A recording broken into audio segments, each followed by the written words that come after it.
نورپور گاؤں میں نوری دوبن بہت مشہور تھی۔ وہ بہت نیک اور ایماندار تھی۔ نوری دوبن ہمیشہ اپنے کام سے کام رکھتی اور جب کسی کے کپڑوں سے کوئی چیز ملتی تو وہ کپڑوں کے ساتھ اسے واپس کر دیتی۔ اس کی ایمانداری کی وجہ سے گاؤں کے سارے لوگ یہاں تک کہ بادشاہ، وزیر سبھی اسی سے کپڑے دھلواتے۔ ایک دن جب وہ کپڑے دھو رہی ہوتی ہے تو اسے ایک شیروانی سے ایک بہت ہی خوبصورت انگوٹھی ملتی ہے۔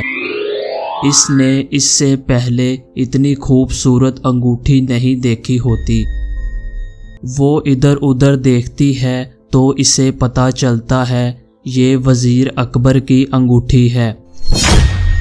وہ اسے اپنی پاکٹ میں رکھ لیتی ہے اور سوچتی ہے جب کپڑے سوکھیں گے تو وہ انہیں کپڑوں سمیت واپس کر دے گی۔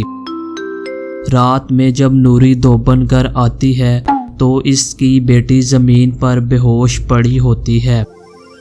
جب وہ اسے دیکھتی ہے تو اسے بہت تیز بخار ہوتا ہے۔ وہ اسے کھانا کھلا کر دوا دیتی ہے، پھر ماتھے پر پٹیاں بھی رکھتی ہے لیکن بخار کم نہیں ہوتا۔ صبح ہوتے ہی وہ اپنی بیٹی کو شہر ہاسپٹل لے جاتی ہے۔ دوسری طرف گاؤں میں بادشاہ کی انگوٹھی کی چوری کی خبر بھی پھیل چکی تھی۔ محل میں بہت ڈھونڈا لیکن انگوٹھی نہ ملی۔ بادشاہ اعلان کرتا ہے جو اس کی انگوٹھی ڈھونڈ لائے گا وہ اسے 1000 اشرفیاں دے گا۔ یہ اعلان سن کر سبھی لوگ انگوٹھی ڈھونڈنے لگ جاتے ہیں۔ وزیر اکبر گھر آتا ہے اور وہ اپنی بیگم سے انگوٹھی لانے کو کہتا ہے۔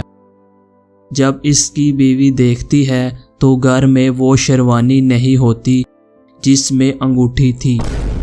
وزیر اپنی بہن سے اس شیروانی کے بارے میں پوچھتا ہے۔ وزیر کی بہن اسے بتاتی ہے اس نے وہ شیروانی دھونے کے لیے نوری دوبن کو دی ہے۔ وزیر کی بہن اس انگوٹھی کے بارے میں نہیں جانتی تھی کہ وہ انگوٹھی وزیر اور اس کی بیوی نے مل کر چرائی ہے۔ اس لیے وزیر اکبر غصے میں اپنی بہن کو گھر سے نکال دیتا ہے، کیونکہ وہ انگوٹھی بادشاہ کے والد کی آخری نشانی تھی اور وہ اس کے بدلے بہت سارا انعام چاہتا تھا۔ دوسری طرف خبر پھیلتے پھیلتے نوری دوبن کو بھی پتہ چل جاتی ہے۔ نوری دوبن جب گھر آتی ہے تو اسے بھی بادشاہ کی انگوٹھی کی چوری کی خبر مل جاتی ہے۔ وہ انگوٹھی لے کر بادشاہ کے محل چلی جاتی ہے اور اسے بتاتی ہے یہ انگوٹھی وزیر کی شیروانی سے ملی تھی۔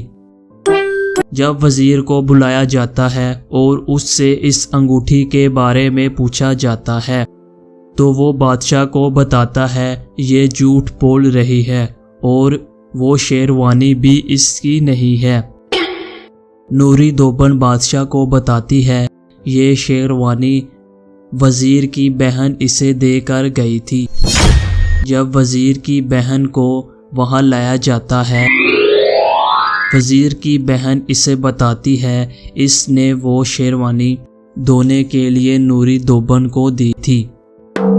وزیر صاف انکار کر دیتا ہے اور کہتا ہے اگر اسے یہ مل گئی تھی تو اس نے پہلے واپس کیوں نہ کی، جس پر نوری دوبن کہتی ہے کہ اس کی بیٹی کی طبیعت ٹھیک نہیں تھی، وہ اسے لے کر شہر گئی تھی اور واپسی پر دیر ہو گئی۔